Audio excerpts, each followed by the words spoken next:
This is a story about a legend who hunt only young girls. But why? In a remote valley ringed by endless forest, there stood a village so small it rarely appeared on any traveler's map.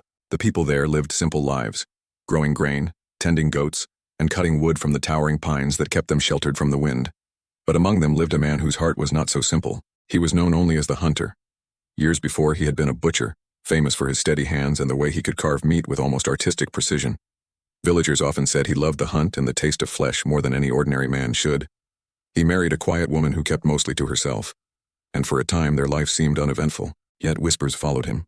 They said he preferred to hunt not deer or boar but something far stranger. No one dared accuse him openly. He was clever and strong, and in a place so isolated gossip could be dangerous.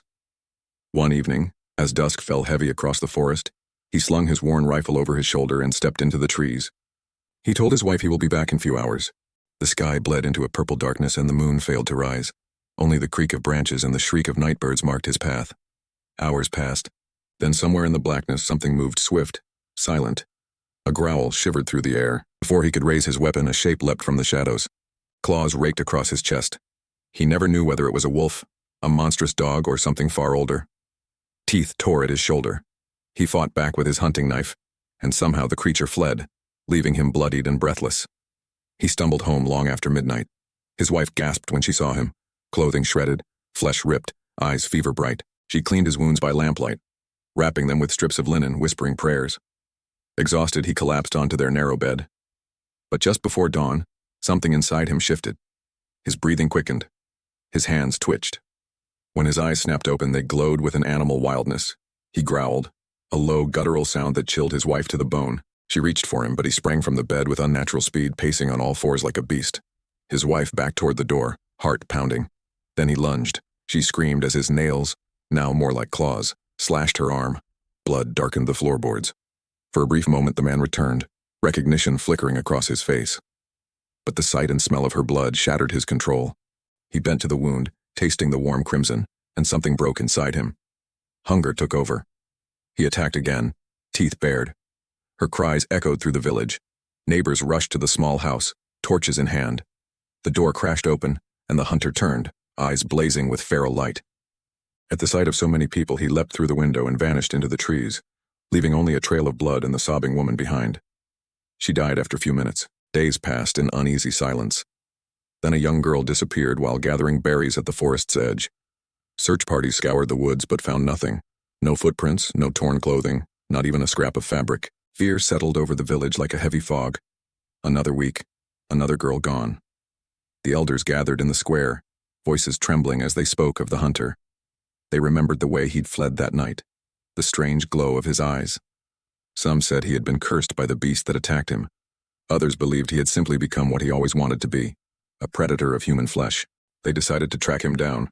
Men with rifles and axes entered the forest, but the hunter was no fool. He had once been the finest trapper in the valley, and now he used every skill to defend his lair. Hidden pits, snares of thorn and wire, deadfalls balanced to kill.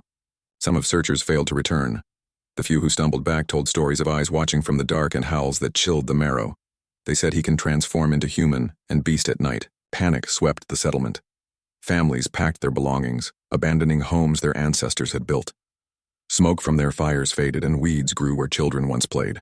Within a season, the village stood silent, windows gaping like empty eye sockets. And somewhere beyond the abandoned fields, in the endless maze of pines, the hunter roams still, or so the stories say. On moonless nights, travelers sometimes hear a low growl, half human, half beast, a glimpse of movement between the trees. Perhaps it is only the wind, perhaps not. No one knows how many have vanished since those first dark days. Some say he stalks only the young women, drawn by the softness of their flesh. Others claim he has forgotten he was ever a man. Whatever the truth, the forest keeps its secrets well. For 5 long years, the butcher haunted the forest. He was a terrifying sight to behold. The butcher's hunger was not for animals, nor for men, but for young women. With chilling precision, he hunted them, dragging his victims into his hidden cave, killing them and eating their flesh. The remains, bones and skulls, were left scattered across the cave floor, while the leftover meat was thrown to his pack of trained wolves.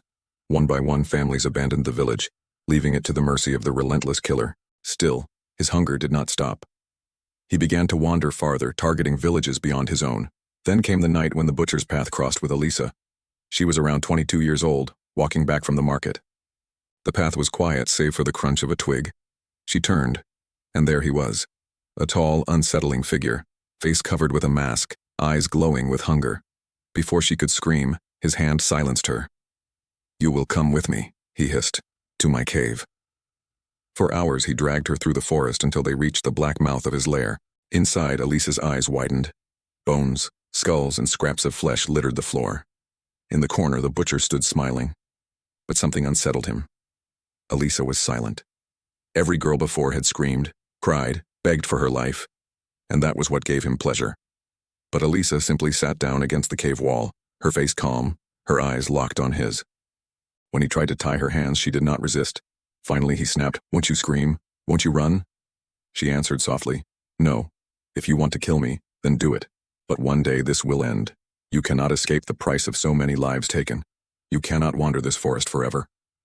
Her calmness cut deeper than any blade. Furious, the butcher slapped her across the face.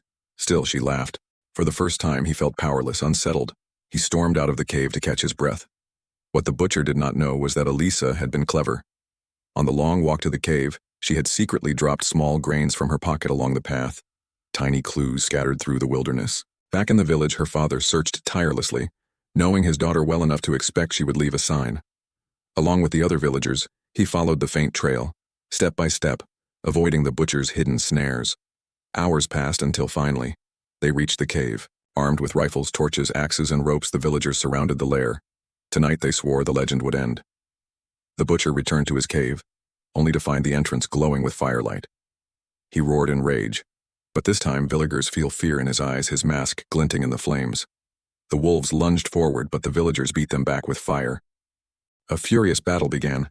The butcher turned into beast and fought with monstrous strength, swinging his cleaver, dodging blows, snarling like the beast that had once bitten him.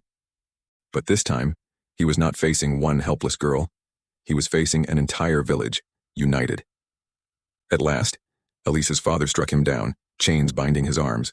The villagers dragged him into the center of his own cave, the very place where so many had perished. They lit their torches high, and flames spread across the chamber. The butcher screamed, thrashing in rage, but there was no escape.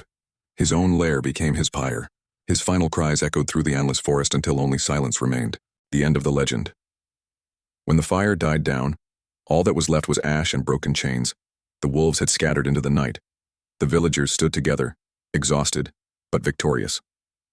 Elisa stepped out of the cave into the moonlight. She turned back one last time and whispered, "This forest is no longer cursed, the legend is over."